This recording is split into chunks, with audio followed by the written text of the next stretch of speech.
नमस्कार बच्चों, स्वागत है आपका मेरे YouTube चैनल पे। आज जो हम डिस्कस करेंगे वो वर्कशीट नंबर 32 है, जो कि 11 अगस्त 2020 की है। तो यहाँ पर हमेशा की तरह आपको यहाँ पर अपना नाम लिखना है, विद्यार्थी का नाम, और यहाँ पर आपको क्लास टीचर का नाम, जो भी आपके अध्यापक है, कक्षा अध्यापक, उनका नाम लिखना है। तो हर बार की तरह आप वीडियो को लाइक और सब्सक्राइब जरूर करें, जिससे कि आपको टाइम टू टाइम हर वीडियो का सॉल्यूशन डे वाइज मिलता रहे। और वीडियो को शुरू से लेके लास्ट तक सुनिएगा, जिससे कि आपको कहीं पर भी कोई भी डाउट ना रह जाए। तो यहाँ पर स्टार्ट करते हैं वीडियो को। यहाँ पर पहला चीज़ लिखी हुई है, हिंदी सब्जेक्ट की वीडियो है ये। तो यहाँ पर लिखा हुआ है, प्रिय विद्यार्थी, आज के कार्य की शुरुआत हम करेंगे 2 मिनट की माइंडफुलनेस से।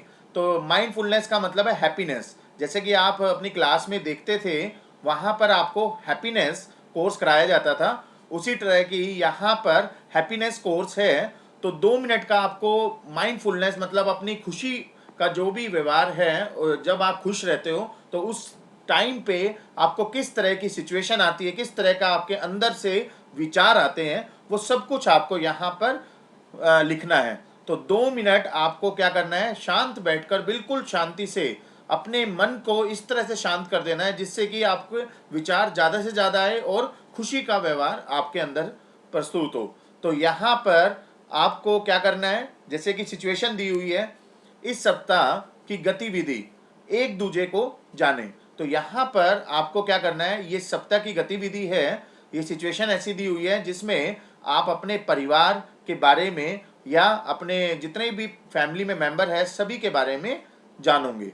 तो जैसे कि यहाँ पर आपको क्या करना है, एक सिंपल सा कागज़ लेना है और उसमें घर के जितने भी सदस्य हैं उनके नाम लिखने हैं।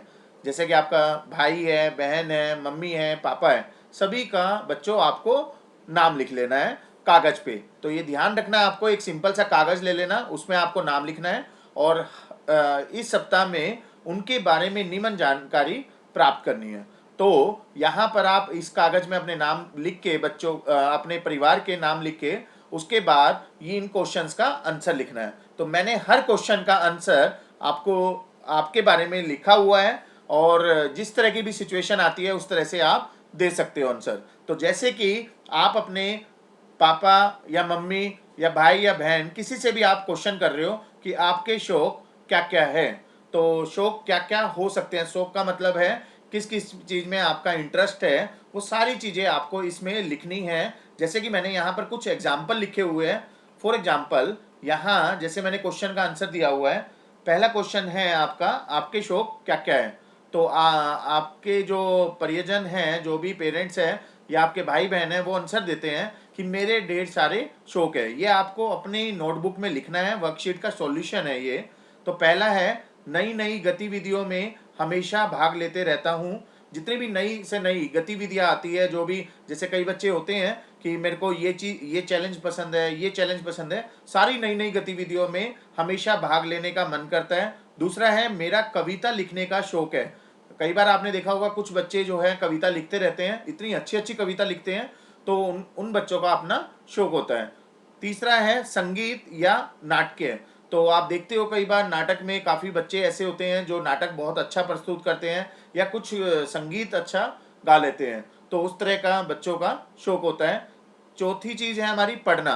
कई बच्चों को आपको लगता होगा कि जैसे पेरेंट्स जो है छोटे बच्चों को टीवी अलाउ नहीं करते, तो उसमें क्या है, उनकी आदत बन जाती है, हैबिट बन जाती है, शौक बन जाता है कि बुक्स को पढ़ना उनकी हैबिट हो जाती है, तो वो पढ़ना का शौक हो जाता है। कुछ बच्चे को आप देखते होंगे सुबह बहुत जल्दी उठ जाते हैं, योग करते हैं, क्योंकि उनके पेरेंट्स से वो चीज़ वो सीखते हैं, उनके पेरेंट्स भी योग करते हैं, व्यायाम करते हैं। तो इस टाइप की, इससे क्या रहता है, पूरा शरीर जो है फिट रहता है और कभी भी बीमारी कम से कम लगती है। और लास्ट, अपनी पसंद का एक बढ़िया सा बगीचा तैयार करना। कई बच्चों को शौक होता है या कई पेरेंट्स को शौक होता है एक बगीचा तैयार करना, और वहाँ पर बहुत अच्छी अच्छी हवा और इस टाइप का आनंद लेते हैं। तो ये कुछ मैंने एग्जाम्पल दिए बच्चों, आपको अपने परिवार में हर एक का देखना है कि उनको क्या शौक है, तो वो सारे के सारे आप यहाँ पर लिख दोगे। तो ये मैंने कुछ एग्जाम्पल दिए जो जनरली हर बच्चे या हर पेरेंट्स के अंदर होते हैं। ठीक है जी बच्चों। उसके बाद है सेकंड क्वेश्चन, आप बड़े होकर क्या बनना चाहते हैं या चाहते थे। तो देखिए, आप अपने भाई या बहन से पूछ रहे हो बनना चाहते हैं, तो अपने भाई या बहन जो छोटे हैं उनसे आप पूछ रहे हो कि क्या बनना चाहते हैं और क्या बनना चाहते थे। तो बनना चाहते किसके लिए हैं? अपने पेरेंट्स के लिए, माता पिता में से किसी से भी आप ये क्वेश्चन पूछ रहे हो कि क्या बनना चाहते थे, और अपने भाई या बहन से पूछ रहे हो कि क्या बनना चाहते हो। तो इसका भी आंसर आप अपने परिवार वालों से पूछ के लिख सकते हो, या जो आपको लगता है कि उनका क्या बनना चाहते हैं तो आपको पता हो, तो वो लिख सकते हो। जैसे कि मैंने यहाँ कुछ एग्जाम्पल लिखा है। सभी के जीवन में कोई ना कोई लक्ष्य अवश्य होता है। जैसे कि आप भी अपना लक्ष्य अगर लिखो तो कोई ना कोई उद्देश्य या लक्ष्य जरूर है। जैसे आप पढ़ाई कर रहे हो, पढ़ाई करने के बाद आप क्या बनना चाहते हो, ये आपका लक्ष्य होगा। ठीक है, तो व्यक्ति कुछ बनकर अपने परिवार का भी पोषण करता है, बिल्कुल, और समाज का भी। जैसे कि आप कई बार देखते होंगे इस तरह से काफ़ी बच्चे जो हैं वो एक्टर बन जाते हैं, कुछ बच्चे ऐसे हैं जो इंजीनियर बन जाते हैं, जिससे क्या है अपने परिवार का भी पालन पोषण करते हैं और समाज का भी। कुछ बच्चे ऐसे होते हैं जो पॉलिटिक्स में चले जाते हैं, नेतागिरी करते हैं। तो इस टाइप से मतलब क्या है कि वो समाज की सेवा करते हैं उस टाइप से। ठीक है बच्चों, वैसे तो हर एक विद्यार्थी के समक्ष बहुत सारे क्षेत्र खुले होते हैं। देखिए, एक विद्यार्थी, जैसे आप पढ़ रहे हो, आपके भाई बहन पढ़ रहे हैं, उनका कोई ना कोई क्षेत्र जो है उसका विद्यार्थी का जरूर होगा। तो उसमें क्या होगा, जैसे बड़े होकर कई बच्चे सोचते हैं कि आईएएस ऑफिसर बनना है, ठीक है, या डॉक्टर बनना है, इंजीनियर बनना है, टीचर बनना है। ये सब आप लिख सकते हो। जो भी आप अपने भाई या बहन से पूछ के आप लिख सकते हो कि वो क्या बनना चाहते हैं। और बड़ों से भी आप पूछ सकते हो वो क्या बनना चाहते थे। जैसे कि आपके पेरेंट्स हैं, अभी वो मान के चलिए टीचर है, मगर उनसे आप पूछ सकते हो कि वो क्या बनना चाहते थे। जरूरी नहीं है टीचर है तो वो टीचर ही बनना चाहते थे, क्या पता वो डॉक्टर बनना चाहते हो। तो आप इस टाइप से इसका आंसर दे सकते हो बच्चों। ठीक है बच्चों। सो नेक्स्ट है यहाँ पर तीसरा क्वेश्चन है इस वर्कशीट के अंदर। आप किस व्यक्ति, यहाँ पर पूछा हुआ है, आप किस व्यक्ति से सर्वाधिक प्रभावित रहे हैं और क्यों। ये क्वेश्चन आपसे पूछा जा रहा है कि आप किस व्यक्ति से सर्वाधिक प्रभावित रहे हैं और क्यों। कई बार सर्वाधिक प्रभावित किसी भी व्यक्ति से हो सकता है, जरूरी नहीं है कि परिवार के ही व्यक्ति से हो, वो किसी भी व्यक्ति। जैसे कि आप देखते हो, मैंने यहाँ पर कुछ एग्जाम्पल लिखे हैं। थर्ड क्वेश्चन का आंसर मैंने यहाँ लिखा है, जैसे कि मैं सबसे अधिक जो प्रभावित हुआ हूँ वो डॉक्टर एपीजे अब्दुल कलाम, जो डॉक्टर एपीजे अब्दुल कलाम जी हैं, उनसे प्रभावित हूँ, क्योंकि वो गरीबी से निकलकर देश के प्रेसिडेंट बने थे। आपको पता होगा कि डॉक्टर एपीजे अब्दुल कलाम जी जो है, उनका जो बचपन रहा है वो बड़ा गरीबी से निकला है, मगर आपने देखा वो प्रेसिडेंट भी रह चुके हैं, और काफ़ी ऐसी ऐसी कविताएं और इस टाइप से उन्होंने लिखा हुआ है जो बहुत मोटिवेशनल चीज़ें हैं। तो मैं ये कहना चाह रहा हूँ कि इस टाइप से आप कोई भी किसी भी व्यक्ति से प्रभावित हो। जैसे मैंने अपना यहाँ पर एग्जाम्पल दिया कि मैं एपीजे अब्दुल कलाम जी से प्रभावित हूँ। दूसरा है, आप ये भी लिख सकते हो, मैं सबसे अधिक अपने पिताजी से प्रभावित हूँ, क्योंकि वो सुबह से शाम हमारे पालन पोषण के लिए लगे रहते हैं। जैसे कि आप देखते होंगे आपके जो पिताजी हैं वो सुबह जाते हैं और रात को आते हैं 8 बजे 9 बजे। तो वो सुबह से लेके शाम तक लगे रहते हैं, जिससे कि उनके परिवार में जो आप बच्चे हो या उनकी आपकी माताजी हैं, वो कोई भी किसी भी तरीके से परेशान ना रहे।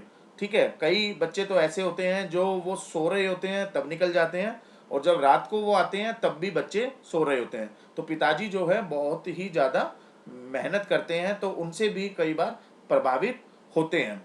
ठीक है, मैं ये नहीं कहता कि आपको ये दोनों में से ही आंसर लिखना है, कोई भी आप आंसर लिख सकते हो। ये एक बस मैं एग्जाम्पल के तौर पे आपको दिखा रहा हूँ, जो मैं सिचुएशन बता रहा हूँ कि इस टाइप से आप लिख सकते हो आंसर को। ठीक है बच्चों। नेक्स्ट क्वेश्चन है, जो फोर्थ क्वेश्चन है इस वर्कशीट के अंदर। आप अपने परिजनों से अपनी एक अच्छी बातें जाने। तो परिजन कौन है? जो आपके बड़े हैं, उनसे आप अपनी अच्छी बात जाने। जैसे कि मैंने यहाँ पर एग्जाम्पल दिया, फोर्थ क्वेश्चन है, आप अपने परिजनों से अपनी एक अच्छी बात जाने। तो जैसे कि वो बताएंगे आपको कि तुम्हें संगीत सुनना पसंद है, वो देखते हैं दिन रात आप क्या क्या चीज़ पसंद करते हो।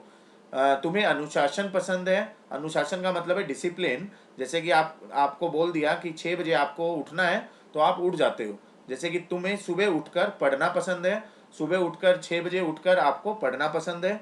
तुम अपने से बड़ों का आदर करते हो। कोई भी बाहर से आता है तो उनके पाँव छूते हो, या आपके जो बड़े पेरेंट्स हैं सुबह उठकर उनको नमस्कार करते हो, ये क्या है, आदर का रूप है।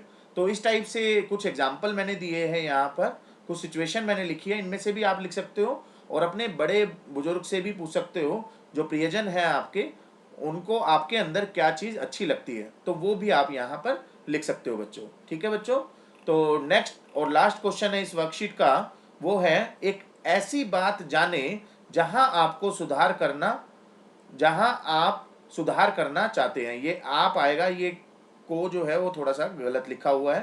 तो ऐसी कौन सी बात है जिसमें आप सुधार करना चाहते हैं, ये आपके बड़े आपको बताएंगे कि आपके अंदर ये थोड़ी सी कमी है।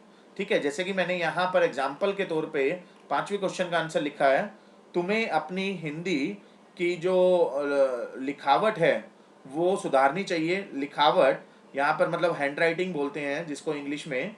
तो हैंड राइटिंग जो है, कई बार आप देखते होंगे कुछ की हैंड राइटिंग ऐसी होती है जो समझ में ही नहीं आती, बल्कि अब अगर कई बार हम उसको भी बोल देते हैं बच्चे को कि बेटा आप पढ़ के दिखाना ये आपने क्या लिखा है, तो वो भी नहीं समझ पाता है। तो इस तरह की हैंड राइटिंग बहुत ही खराब हैंड राइटिंग होती है, तो उसमें सुधार करना चाहिए। ये आपके प्रियजन या पेरेंट्स आपको बताएंगे बेटा आपकी हैंड राइटिंग बड़ी खराब है, आप इसको सुधार करो।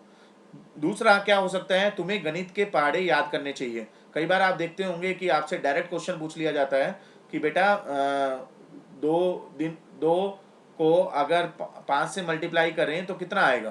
तो कई बच्चे जो है वो सोचने लगते हैं, तो आपको पहाड़े जो है गिनती पे होने चाहिए, मतलब उंगलियों पे होना चाहिए।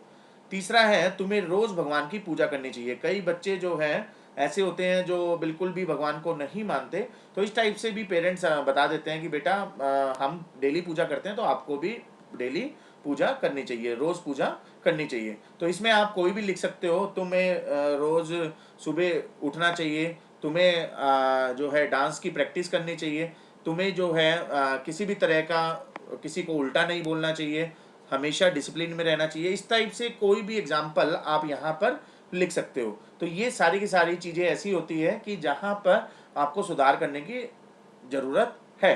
तो ये जो थे, ये 5 क्वेश्चन थे, पांचों क्वेश्चन का मैंने यहाँ पर आंसर लिखा है। अगर आपको किसी को नहीं समझ में आया तो इसको दोबारा से भी आप वीडियो को देख सकते हो, बहुत ईजिली आपको ये चीज़ समझ में आएगी। अभी तक अगर आप नए हो तो आपने अगर लाइक और सब्सक्राइब नहीं करा है तो लाइक भी जरूर करिए, सब्सक्राइब भी जरूर करिए, जिससे कि आपको टाइम टू टाइम जैसे ही मैं वीडियो को बनाऊं और आपको सब्सक्राइब में आपको वो टाइम टू टाइम मिलता रहे। तो ठीक है बच्चों, कल मिलेंगे इसी तरह से हर अगली वर्कशीट के साथ। Thank you, thanks to all.